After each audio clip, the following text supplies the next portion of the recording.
है? बाप रे, कितना सारा नमक है। ऐसा खाना खिलाओगे मेहमानों को? अरे अभी तक खाना बनाना भी नहीं सीख पाई। सासूबाई जैसा आ रहा है वैसे बना रही हूँ। अगर ऐसा है तो खुद ही बना लीजिए ना। आई, हे भगवान, क्या कर रही हो? रवि आ गया। चलो।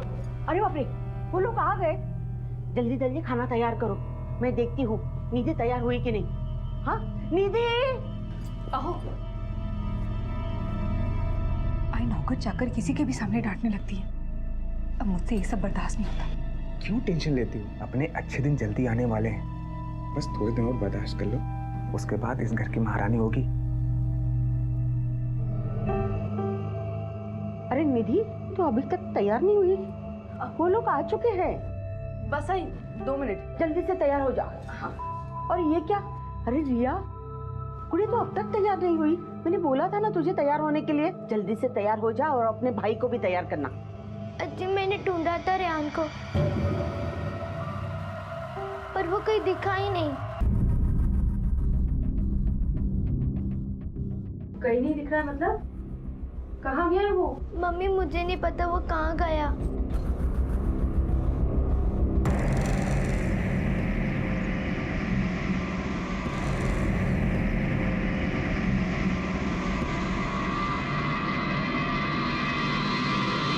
टेंशन मत ले, आ जाएगा।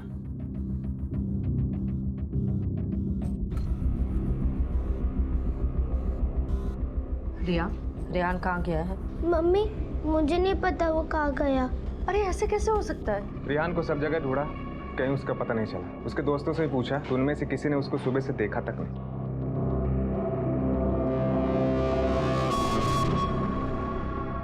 रिया, तुझे कुछ तो बता के गया होगा ना कि वो कहाँ जा रहा है या कहाँ जाने वाला है? कल रात वो बोल रहा था वो यहाँ नहीं रहेगा, वो पापा के पास चला जाएगा।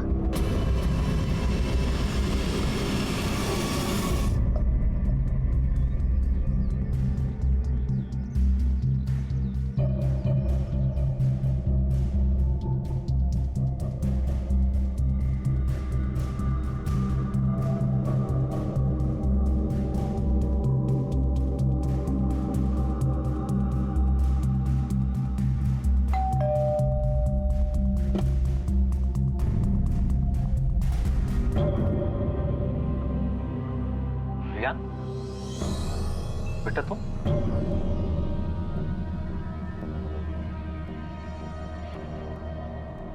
यहाँ क्यों आए हो? तुम्हें पता है ना तुम्हारी मम्मी गुस्सा करेगी तुम्हारे यहाँ आने से। देखना तुम्हारी मम्मी अब तुमसे और मुझसे दोनों से झगड़ा करेगी।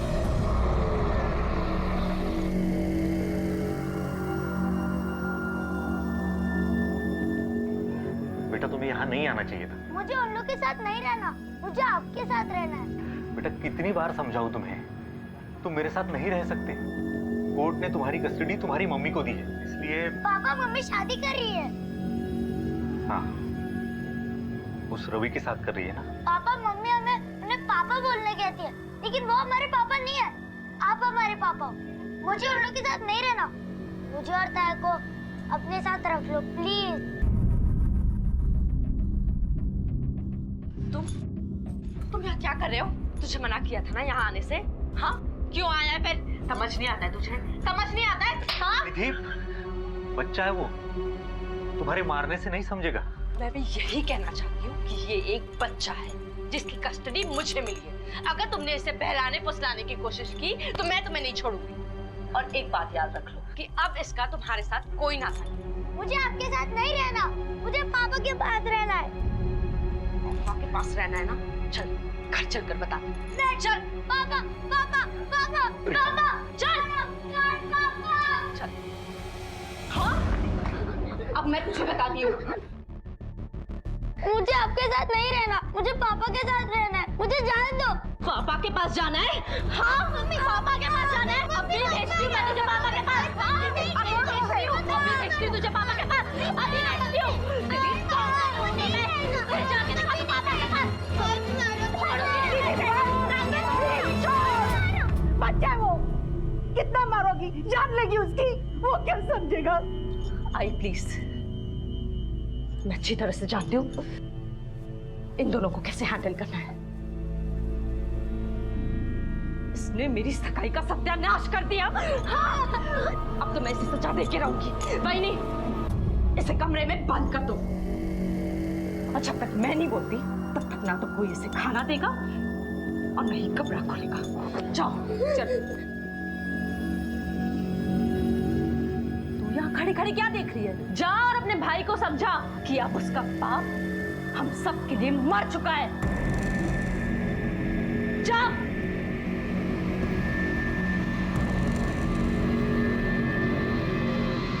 10 और 11 साल के रेहान और रिया अचानक बड़े हो गए थे और माँ बाप के अलग होने से अपने आप को असुरक्षित और लगभग अनाथ महसूस कर रहे थे। हर इंसान को उम्मीद की नजर से देखते कि शायद कोई तो उनका सहारा बने।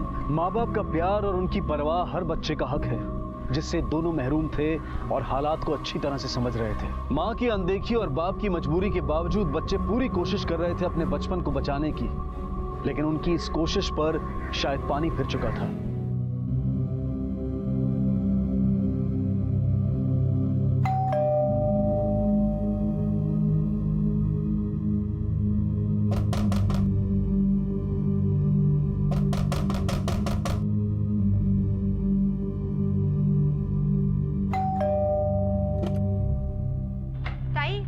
लगता है साहब कहीं बाहर गए। आपके पास चाबी देके गए हैं क्या? मुझे झाड़ू पोछा करना है। हाँ है।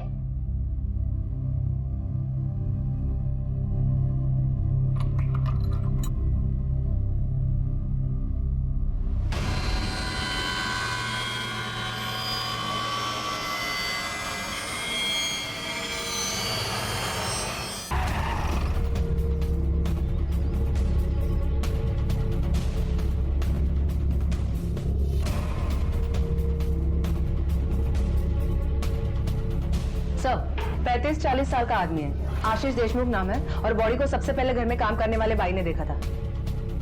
लाश अगर अंदर पड़ी हुई थी तो भाई अंदर आई कैसे? सब पड़ोसी से डुप्लीकेट चाबी लेकर। पहले उसने डोरबेल बजाई थी लेकिन दरवाजा किसी ने खोला नहीं तो उसे लगा घर पर कोई नहीं है। सर मुझे लगता है खून रात को ही हुआ था।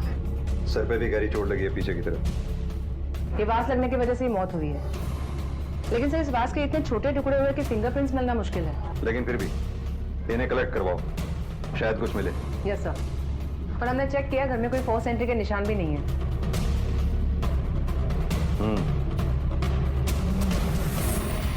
लगता है कातिल इसका कोई जानकार था, तभी दरवाजे पर फोर्स एंट्री के निशान नहीं है। बिल्डिंग में सीसीटीवी है क्या? नहीं सर। एक काम करो सर, घर की अच्छी तरह से तलाशी लो, देखो क्या मिलता है।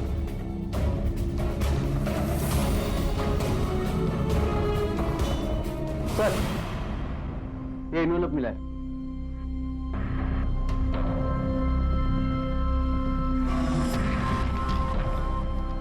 कोर्ट का नोटिस है सर। हो सकता है ये नोटिस ही इस कत्ल की वजह हो। एक काम करो मानसी, सर इसके पड़ोसियों से पूछताछ करो, पता करो ये अकेला रहता था या फैमिली के साथ। हाँ मैडम, मैंने ही बाई को चाबी दी थी। आशीष साहब कभी बाहर जाते हैं तो मेरे पास चाबी रख के जाते हैं बाई को झाड़ू पटका करने के लिए। वैसे मैडम बाई बहुत भरोसे वाली है, मेरे घर पे भी वही काम करती है। अच्छा, कल रात इनके घर से कोई चीखने चिल्लाने या झगड़े की आवाज सुनी? नहीं मैडम, कल तो नहीं, मगर 2 दिन पहले आशीष भाऊ का झगड़ा हो रहा था। किसके साथ? उनकी बीवी निधि के साथ, बच्चों को लेके कुछ झगड़ा हो रहा था। अगर तुमने इसे बहलाने फुसलाने की कोशिश की तो मैं तुम्हें नहीं छोड़ूंगी। अच्छा, अगर ये शादीशुदा और बाल बच्चों वाला आदमी है तो उसकी फैमिली कहाँ है? डिवोर्स के पहले साथ में ही थी सर। बाद में निधि अपने बच्चों को लेके अपनी माँ के घर चली गई। डाइवोर्स की कोई खास वजह? दोनों एक दूसरे पे शक करते थे। वो बोलता था तेरा चक्कर चल रहा है, ये बोलती थी तेरा चक्कर चल रहा है। जब बात खुली तो पता चला निधि का ही चक्कर चल रहा था। ये तो बेचारा बहुत शरीफ था। ये आशीष काम क्या करता था? निधि मैडम की दुकान में काम करते थे, पर जब से उनका तलाक हुआ है 6 महीने से घर पे ही थे। किस चीज की दुकान है उनकी? ज्वेलर्स का शॉप था, चामुंडा ज्वेलर्स के नाम से। आपके पास आशीष की बीवी और उसके ससुराल वालों का फोन नंबर भी तो होगा, आप लोगों ने उन्हें फोन नहीं किया? मैंने तो नहीं किया और मुझे नहीं लगता किसी और ने भी किया होगा। ऐसा क्यों? सर, क्यों करेंगे उस नकछड़ी औरत से बात?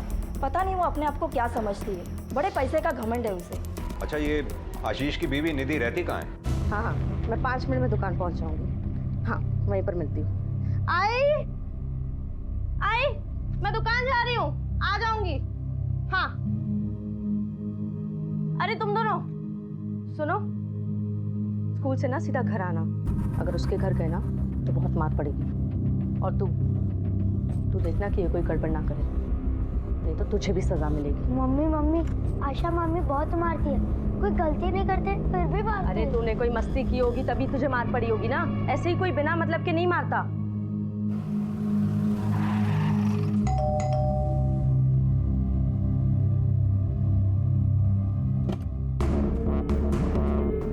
दीदी ना आए? जी मैं ही हूँ, कहिए। आशीष देशमुख को जानती हैं? हाँ वो मेरे एक्स हस्बैंड हैं, लेकिन आप ये सब क्यों पूछ रहे हैं? कल रात उनका किसी ने खून कर दिया। आशीष से आपका रिश्ता कैसा था? मेरा मतलब कोई मनमुटाव या अनबन? सर 6 महीने पहले मैंने उससे डिवोर्स ले लिया था, उसके बाद हमारी कभी बात नहीं हुई, तो मनमुटाव या अनबन की तो बात ही नहीं बनती सर। डाइवोर्स की कोई खास वजह? सर वजह यही थी कि हम दोनों एक दूसरे से बहुत अलग थे, हमारी एक दूसरे से किसी भी बात पर नहीं बनती थी। क्या ये बात सच है कि आपके बिजनेस की तरक्की में आशीष का हाथ था? हाँ सर।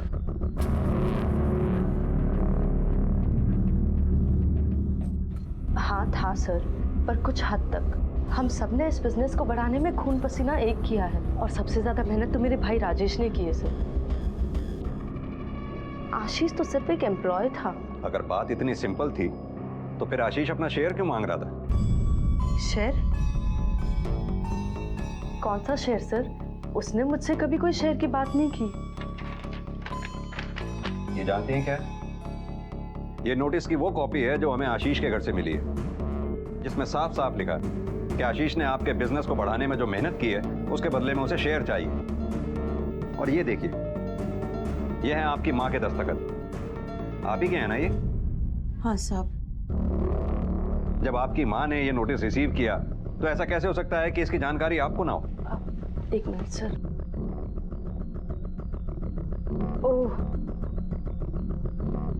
आप इसकी बात कर रहे हैं सर? हाँ सर, उसने ये नोटिस भेजा था और हमारा वकील उसका जवाब भेजने ही वाला था। सर हमारा आज का नहीं पुश्तैनी बिजनेस है, वो 2 पैसे की मदद करेगा तो उसका शेयर कैसे बन जाएगा? तो ये बात है, ये बात आपको अच्छी नहीं लगी और इसी वजह से शायद आपने आशीष का कत्ल कर दिया। नहीं, मैंने मर्डर नहीं किया साहब। कहाँ थे आप उस वक्त जब आशीष का कत्ल हुआ? घर पे था साहब। और आप कहाँ थी? सर मैं दुकान से 9 बजे निकलकर सीधा घर आ गई थी। ठीक है, जब तक ये केस सॉल्व ना हो जाए आप में से कोई भी हमसे पूछे बगैर ये शहर छोड़कर नहीं जाएगा। क्या हुआ निधि? आशीष को किसी ने। आप कौन? सर मेरा नाम रवि है, निधि का मंगेतर। मिस्टर रवि, कल रात आप कहाँ थे? अपने घर तब। और आप लोग क्यों पूछ रहे हो? पूछना हमारा काम है। चलो।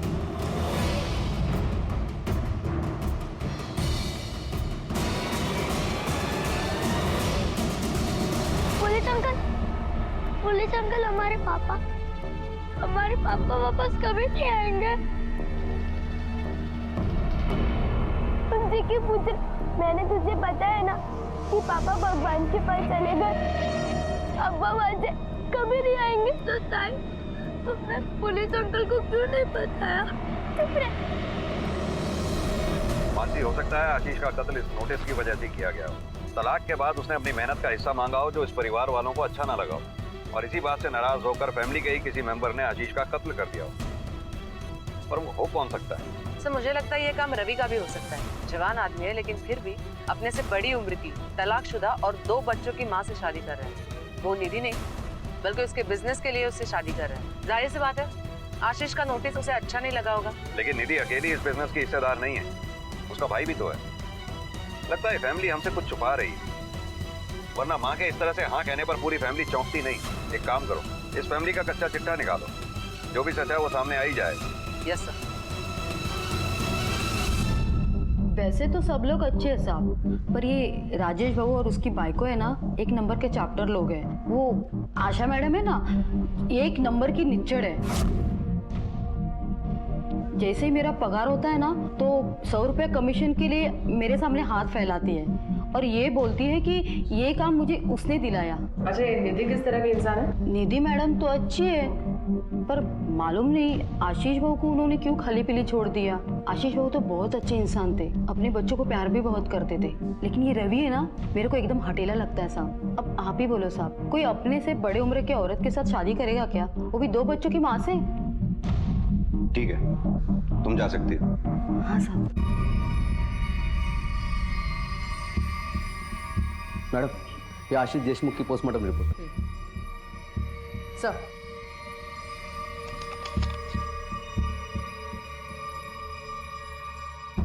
आशीष का कत्ल रात 10 से 12 बजे के बीच में हुआ। मौत सिर के पिछले भाग में गंभीर चोट लगने की वजह से हुई। आशीष ने खुद को बचाने की कोशिश भी नहीं की और बॉडी पे कोई स्ट्रगल मार्क्स भी नहीं। यानी कातिल आशीष का कोई पहचान वाला है। मानसी सर, हमें उस शख्स का पता लगाना होगा जो इस फैमिली को तो अच्छी तरह से जानता है पर इस फैमिली का मेंबर नहीं है। Yes sir.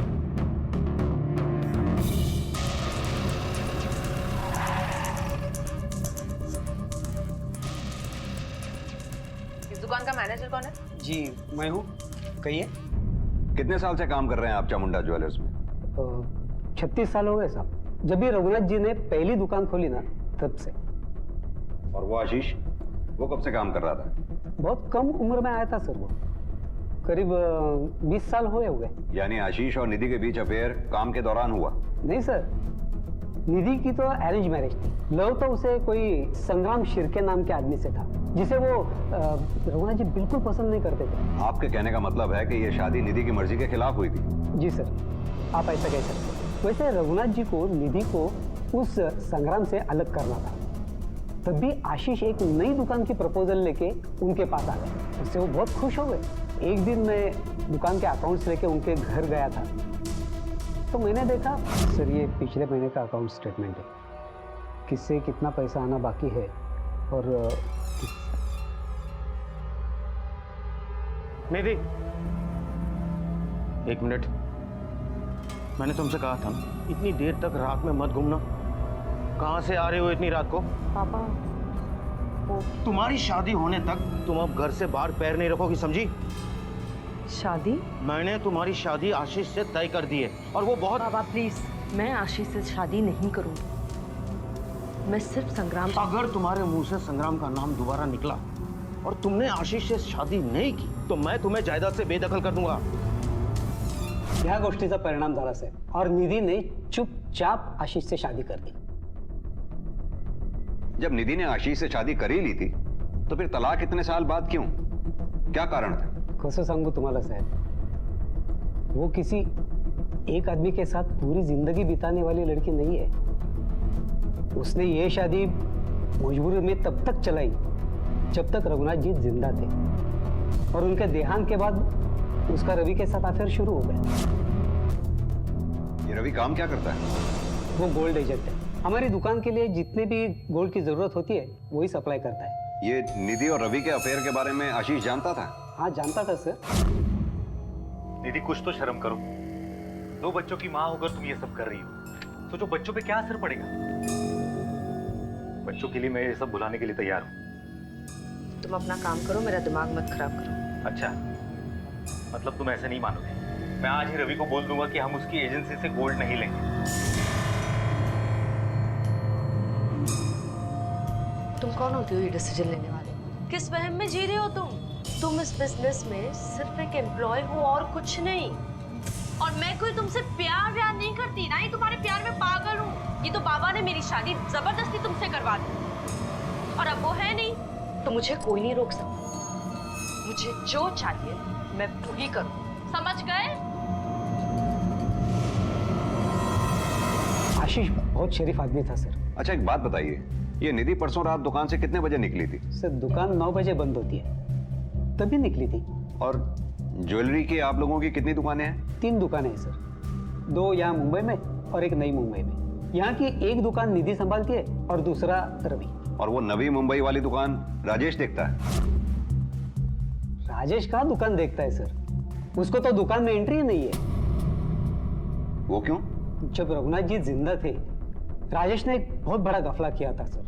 कैसा गफला? उसने नकली ज्वेलरी किसी कस्टमर को बेची, असली ज्वेलरी चुपके से दूसरे कस्टमर को बेची और सारा पैसा खा गया। लेकिन आशीष ने उसकी ये चोरी पकड़ी थी और तभी से रघुनाथ जी ने उसके लिए दुकान में एंट्री बंद कर दी, जो आज तक बंद है। सर रघुनाथ जी को ये बात इतनी बुरी लगी कि उन्होंने अपनी वसीयत में सारी जायदाद निधि और उनकी पत्नी के नाम कर दी और राजेश को हर महीना सिर्फ 10,000 मिलेंगे ऐसा लग दिया। थोड़ा और डालना मैं। कौन बे? अरे साहब क्या हुआ? साहब मुझे यहाँ क्यों लेके आए? एक बात बता, ज्वेलरी की तुम्हारी 3 दुकानें हैं ना? हाँ हाँ साहब। कौन सी संभालता है? साहब मैं किसी भी चला जाता हूँ जिस पे निधि बोलती है। संभालना तो दूर, हमें यह भी पता है कि तीनों दुकानों में तेरी एंट्री तक बैन है, जिसकी वजह है आशीष। उसने तुझे चोरी करते हुए पकड़ लिया था, इसलिए तूने उसका कत्ल कर दिया है ना? साहब इतना है कि उसकी वजह से मेरी एंट्री बंद है, लेकिन कभी मैं बदला लेने के बारे में सोचा तक नहीं साहब। आशीष उस रात मैं घर पे ही था, कहीं बाहर नहीं गया। मुझे लगता है कि कोई और है इसके पीछे। कौन? रवि साहब।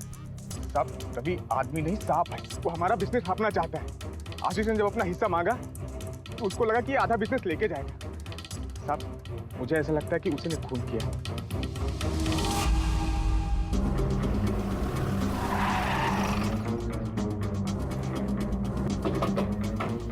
सर मुझे लगता है ये काम राजेश या रवि में से किसी का होगा, क्योंकि देखा जाए तो आशीष के मरने का बड़ा फायदा इन्हीं दोनों को है। एक काम करो मानसी, ये नाइक फैमिली और इस रवि के सबके फोन रिकॉर्ड्स और मोबाइल की लोकेशन निकालो, पता चल जाएगा कत्ल के वक्त कौन घर पर था और कौन बाहर। Yes sir. Police aunty, uncle मैं और मेरा भाई उस घर में नहीं रहना चाहते। लेकिन क्यों बेटा, वो तो आपकी मम्मी का घर है। अंकल उस घर में बहुत मार पड़ती। तुम इनकी चिंता क्यों कर रही हो? मैं हूं ना, मैं संभाल लूंगी। तुम बस अपने काम पे ध्यान। थैंक यू बहनी। देखो ना, इनके बाप ने इन्हें इतना बिगाड़ के रख दिया कि इन्हें संभालना ही मुश्किल हो गया है, और ऊपर से टाइम भी नहीं है। तुम इन पर नजर रखना, हाँ प्लीज। और तुम दोनों मामी की हर एक बात मानना, ठीक है?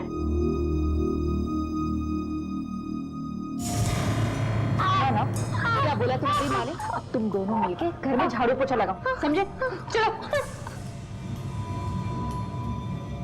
मामी घर का सारा काम मुझसे और आधे करवाती है। जल्दी जल्दी हाथ चला, साफ कर ठीक से। और हमें ठीक से खाना भी नहीं देती और हम दोनों भूखे रह जाते। मामी मामी मुझे भी ये पनीर वाली सब्जी दो ना। ये तुम दोनों के लिए नहीं, रूपाली के लिए है। जो मिला है चुपचाप खाओ, नहीं तो ये भी छीन लूंगी, समझे? बेटा ये सब कब से हो रहा है? जिस दिन से कोर्ट ने हमें मम्मी के साथ रहने को बोला, तब से मम्मी पापा का डिवोर्स हुआ है। तब से ये बात तुमने अपनी मम्मी को बताई क्यों नहीं? मम्मी अपनी शादी और दुकान के काम में इतनी बिजी कि वो हमसे बातें नहीं करती, बस हमें डांटती रहती है।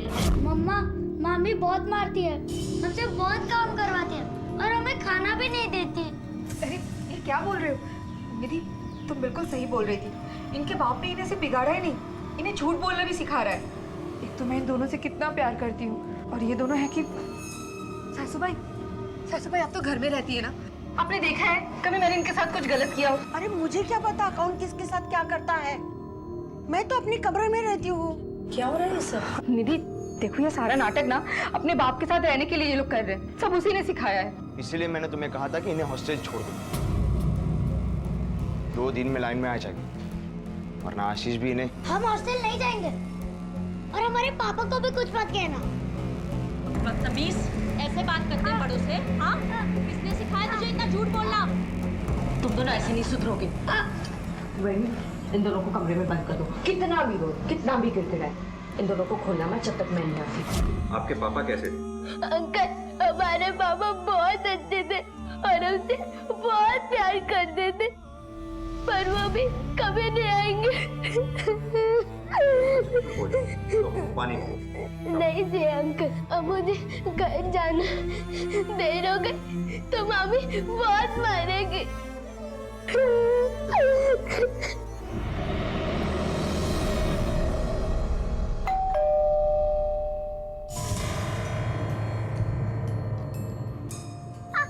काम हमसे नहीं होता ना। सब्जी खरीदने गई थी उगाने कि इतने घंटे लगते हैं। अब चुप क्यों है? कुछ बोले क्या?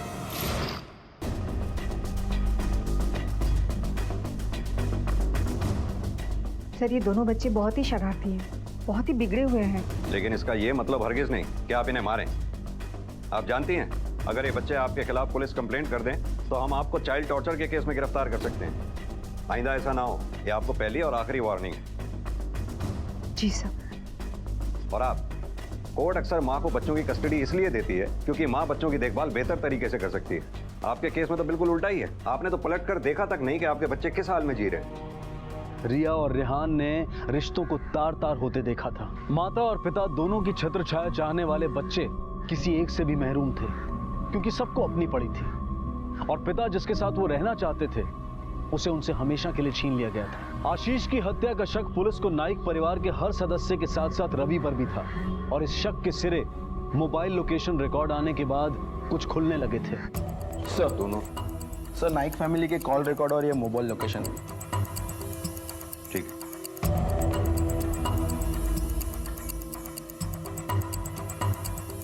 मोबाइल की लोकेशन के मुताबिक तो सिर्फ निधि और रवि ही आशीष के कत्ल के वक्त उसके घर के आसपास मौजूद थे। एक काम करो मानसी, ये निधि और रवि दोनों को उठाओ। अब ये खुद ही बताएंगे कि इन्होंने ये काम को अंजाम कैसे और क्यों दिया। Yes sir. निधि, ये चाय पी लो। नहीं चाहिए मुझे तुम्हारी हाथ की चाय। ले जाओ सर। निधि, मैंने तुम्हें अपने बच्चे सौंप दिए थे ताकि तुम उनका ध्यान रख सको, और तुमने उन्हें नौकर बना दिया, मारपीट की उनके साथ। बहनी शर्म नहीं आई तुमको? अरे वाह, ये तो हद ही हो गई। मेरे पति को बिजनेस से बाहर कर दिया और नौकरों की तरह 10,000 के पगार में बांध दिया, और मुझे तो नौकरानी बना दिया, और अब मुझे ही आके दिखा रही हो। अगर ऐसा है ना तो खुद ही संभालो अपने बच्चों को। मुझे भी ये सब कुछ करके गाली खाने की कोई इच्छा नहीं है।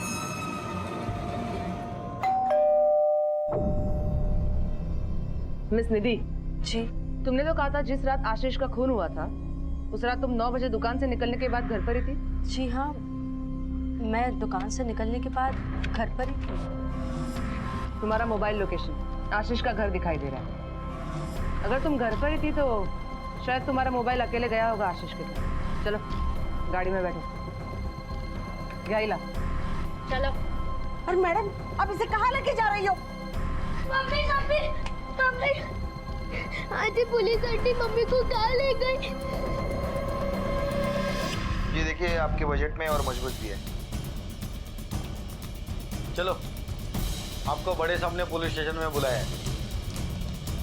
मैं और निधि आशीष को मिलने गए थे मैम, लेकिन मैं नीचे था और सिर्फ निधि ऊपर चली गई उससे मिलने। सुनो, मैं उससे मिल के आती हूँ। मैं भी आता तुम्हारे साथ। उस आदमी का क्या भरोसा, तुम्हें कुछ किया था? अरे नहीं, तुम टेंशन मत लो, वो ऐसा आदमी नहीं है, वो ऐसी कोई हरकत नहीं करेगा। ठीक है, 10 मिनट के अंदर वापस नहीं आए तो मैं ऊपर जाऊंगा। ठीक है। क्यों गई थी तुम आशीष के घर? उसके भेजे नोटिस के बारे में बात करनी। मैं उसे समझाने गई थी कि उसका उसमें कोई शय नहीं बनता, और मुझे लगा था कि वो समझ जाएगा। लेकिन सर, जब मैं वहां पहुंची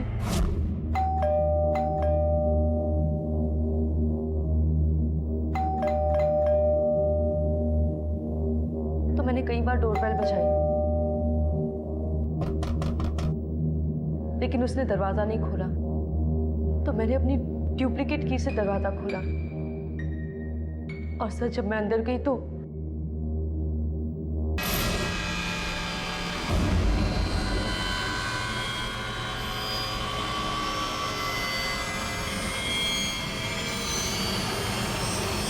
सर उसके बाद रवि ने मुझे अपने घर छोड़ा और वो भी चला गया। तुम दोनों के मोबाइल की लोकेशन के मुताबिक आशीष के यहाँ जाने से पहले तुम दोनों अपने अपने घर पर थे, यानी तुम दोनों वहां अलग अलग पहुंचे। जी सर। तो तुम वहां पहले पहुंची थी या रवि?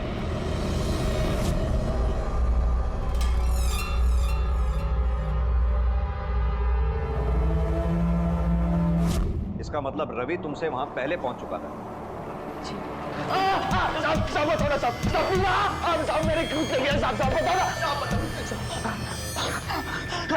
बोलो। सब निधि से सिर्फ 10 सेकंड पहले मैं वहां पे पहुंचा था। मैंने सचमुच कुछ नहीं किया। मैं नहीं मारा आशीष को। झूठ सच का पता हम लगा लेंगे, तू बस अपनी फिक्र कर। बैठा के रखो इसे, और इसकी मैडम को भी। प्लीज मुझे लगता है ये खून इन्हीं में से किसी एक ने या फिर शायद दोनों ने मिलके किया होगा। हमें गुमराह करने के लिए झूठी कहानी बता रहे हैं। हो सकता है। फिंगरप्रिंट्स की रिपोर्ट में कुछ आया? सर, रिपोर्ट्स के मुताबिक आशीष के घर में लगभग सभी के उंगलियों के निशान मिले हैं, बच्चों से लेकर रवि तक।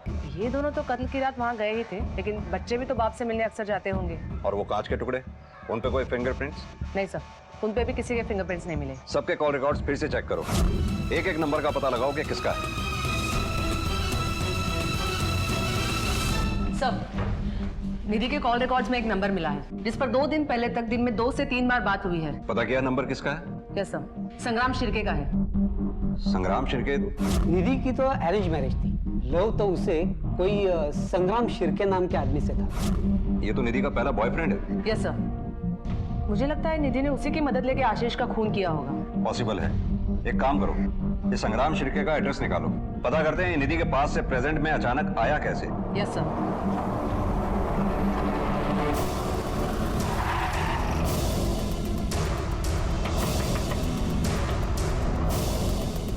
संग्राम शिर्के? जी मैं ही संग्राम शिर्के हूँ, कहिए।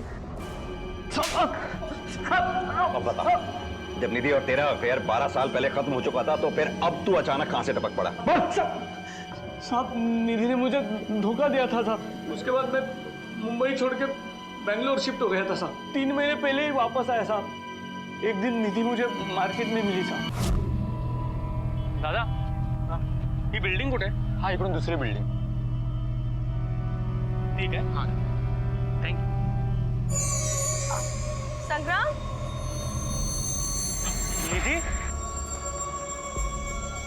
संग्राम तुम यहाँ मतलब ये मेरी तो दुकान है। ये सब छोड़ो, ये बताओ तुम कैसे हो? बुरा चल रहा है सब कुछ, नौकरी भी नहीं है। मैं कुछ मदद कर सकती हूँ? तुझे पता है निधि की पहली शादी टूट चुकी है और अब वो दूसरी शादी करने जा रही है।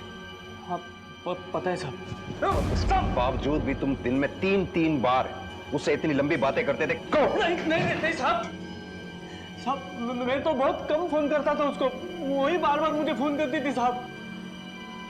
और वो बोलती थी। सीधी तरह से बताएगा या मैं अपने ढंग से पूछूं? पता था साहब, उसने मुझे आशीष का खून करने के लिए कहा था साहब। सुपारी दे रही थी आशीष की, और इस काम के लिए काफी सारे पैसे भी देने की बात कर रही थी साहब। उन्हीं काफी सारे पैसों की लालच में तूने आशीष का खून कर दिया है ना? तुमने आशीष को मारने की सुपारी दी थी? सुपारी? नहीं सर। तावड़े!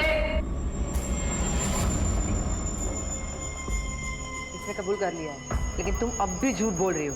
इसने तो अपने हिस्से का सच बता दिया, अब तुम भी अपने हिस्से का सच बता दो।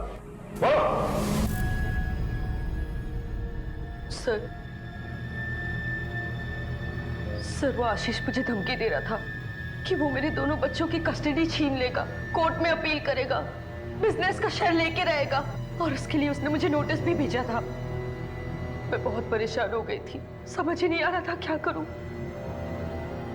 और तभी मैंने संग्राम को उसे मारने के लिए कहा था, लेकिन सर उसने मना कर दिया। क्योंकि इसने मना कर दिया उसे मारने के लिए तो तुमने ये काम किसी और से करवाया? नहीं सर, सर मेरा यकीन कीजिए सर, मैंने ना तो मर्डर किया ना ही करवाया है। सर प्लीज मेरा यकीन कीजिए, मैंने नहीं किया है सर, मैंने उसे नहीं मारा है सर, नहीं मारा है मैंने। देखा आखिरी बार तेरे को कह रहा हूँ, अपने हिस्से का मेरे नाम कर दे, वरना तू समझ ले। तू क्या करेगा? हाँ क्या करेगा? मैं तेरे नाम पे कुछ भी लिख के देने वाली नहीं हूँ, समझा? अरे क्यों जिद कर रही हो? अब हम दोनों ही तुम्हारे बुढ़ापे का सहारा है। निधि वापस नहीं आने वाली। निधि ने और रवि ने आशीष का खून किया, समझी? तुम झूठ बोल रहे हो। मेरी मम्मी ने मेरे पापा को नहीं मारा। सर निधि शुरू से हर बात पे हमसे झूठ बोल रही है, अब भी वो हमें गुमराह कर रही है। मुझे लगता है ये खून उसने किया नहीं होगा, किसी और को सुपारी देकर करवाया होगा। नहीं मानसी, अगर निधि ने किसी और को सुपारी दी होती तो उस क्रिमिनल का नंबर निधि के कॉल रिकॉर्ड्स में जरूर मिलता। हमारे हाथ में अभी भी कोई सॉलिड प्रूफ नहीं है। सर अभी वायरलेस पे खबर आई है, मार्केट के पीछे वाली गली में 9-10 साल के लड़के की लाश मिली है, और सर 11-12 साल की लड़की जख्मी हालत में मिली है। लड़की को हॉस्पिटल में भेज दिया है, लड़की का नाम रिया है। सर के पीछे किसी भारी चीज या पत्थर से वार किया गया। एक काम करो, जरा आसपास अच्छी तरह से छानबीन करो, देखो कोई मर्डर वेपन मिलता है क्या। Okay sir. मानसी एक बात समझ में नहीं आई, ये बच्चे इतनी रात को यहाँ कर क्या रहे थे? Gaitonde, yes sir. सबसे पहले इसे किसने देखा था? सर इन्होंने देखा। मैं अपनी ड्यूटी खत्म करके घर जा रहा था, अचानक इधर से एक बच्ची की रोने की आवाज़ आई। मैं दौड़कर इधर आया, देखा तो लड़का मर चुका था और लड़की मुझको देखकर बेहोश हो गई। सर हॉस्पिटल से फोन आया था, लड़की को होश आ गया। रिया बेटा, कैसी हो? कैसे हुआ ये सब? किसने किया? अंकल, मामा ने हम दोनों को घर से बाहर निकाल दिया। क्यों? देख बुढ़िया, चुपचाप साइन कर दे, वरना आशीष को जब भेजा ना तेरे को भेज दूंगा, समझी? बेटा तुम्हें अच्छी तरह याद है तुम्हारे मामा ने यही कहा था? अंकल, वो अजीब भी थी। मामा ने उनके सामने बोला, फिर हम दोनों को घर से बाहर निकाल दिया। तेरे को तो अभी मैं बता, चले जा। तुमने मेरे पापा को मारा, मैं नहीं छोड़ूंगी।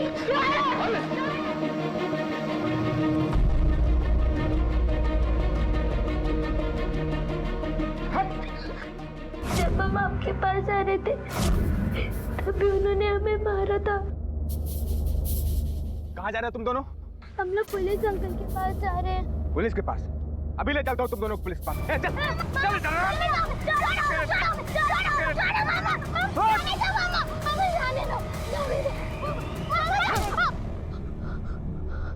उसके बाद मैं वहीं गिर गई।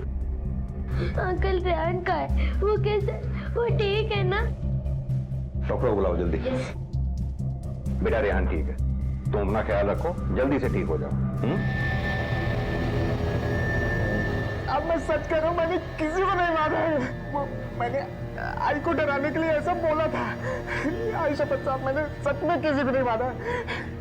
साहब आपने बोला ना कि मैं बच्चों के पास बाइक से गया था। हाँ। पर मेरी बाइक तो एक हफ्ते से गैराज में पड़ी साहब। चाहिए तो आप मैकेनिक से भी पूछ सकती हैं। सर, रिहान के मर्डर स्पॉट पे ये 2 पत्थर मिले जिन पे खून के निशान थे। दोनों के फॉरेंसिक रिपोर्ट आ गई है। बड़े वाले पे रिहान का खून है, छोटे वाले पे रिया का खून है। मानसी एक बात समझ में नहीं आई, अगर राजेश ने ही दोनों बच्चों को मारा है तो उसने दोनों को एक ही पत्थर से क्यों नहीं मारा? एक को बड़े पत्थर से और दूसरे को छोटे पत्थर से क्यों मारा?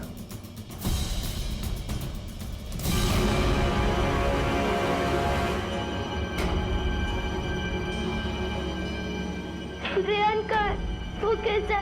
वो ठीक है ना अंकल? तुम ही बताओ बेटा, रेहान ठीक है या नहीं? मैं कैसे? देखो बेटा, हमें पता है तुमने ही रेहान को मारा है। पहले बड़े पत्थर से तुमने रेहान के सिर पे पीछे से वार किया और फिर छोटे पत्थर से अपने यहाँ सिर पे आगे से चोट लगा ली। क्यों किया तुमने ऐसा? बोलो बेटा, बताओ तुमने अपने भाई रेहान को क्यों मारा? क्योंकि अंकल, क्योंकि मुझे पता था कि पापा को मैंने ही मारा है।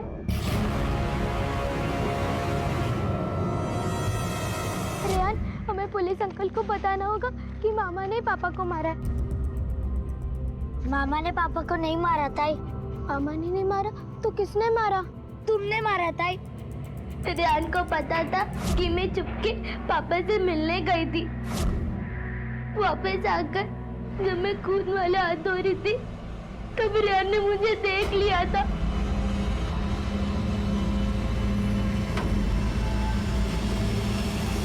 तब से वही मेरे पीछे पड़ा था कि मैं आपको सब सच सच बता दूं। तुम्हारी वजह से पापा भगवान के पास गए, तुम्हारी वजह से मम्मी को पुलिस आंटी ले गई, तुम्हारी वजह से सिर्फ मैं सबको बता दूंगा, मैं सबको बता दूंगा।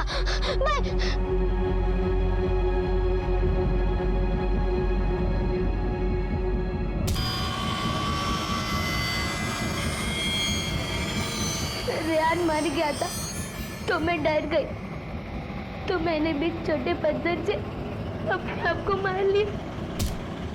लेकिन बेटा, तुमने अपने पापा को क्यों मारा? क्योंकि मैं और रेहान पापा के साथ रहना चाहते थे, पर वो हमें अपने साथ भी नहीं रखना चाहते थे। पापा, हमें आपके साथ रहना है। नहीं, ये नहीं हो सकता। अब तो तुम्हारी मम्मी तुम्हें मेरे पास भेजेगी ना, तो भी मैं तुम्हें अपने साथ नहीं रहने दे सकता। मेरी भी कोई जिंदगी है, मैं तुम दोनों का बोझ अपने सर पर नहीं ढो सकता। तुम यार जाओ प्लीज, चलो जाओ। कुछ कुछ नहीं है मेरे पास तुम्हें देने के लिए। जाओ जाओ।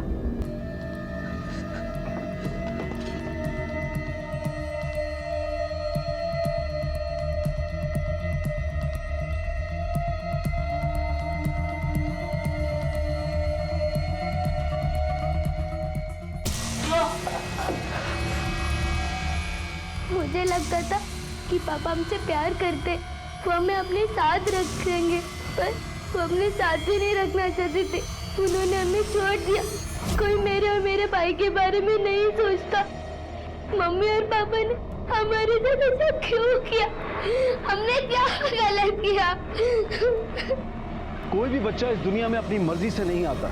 ये फैसला उसे जन्म देने वाले माँ बाप लेते हैं। तो फिर वो क्यों उस माली की तरह से हो जाते हैं जिसने अपनी खुशियों के लिए फूल तो उगाए, लेकिन एक दिन उन्हें छोड़कर चलता बना और उन फूलों को सूखी झाड़ियों में तब्दील कर गया। ऐसे ही फूल से कांटा बन गई थी रिया, और वो सब आजाद थे जिन्होंने उसे अपराधी बनाया था। क्योंकि रिया एक 11 साल की नाबालिग बच्ची थी, इसलिए उसे बाल सुधार गृह में भेज दिया गया और उसकी काउंसलिंग की जा रही है। बच्चे कल का भविष्य होते हैं, और यह भविष्य कैसा होगा इसके जिम्मेदार होते हैं उनके अभिभावक।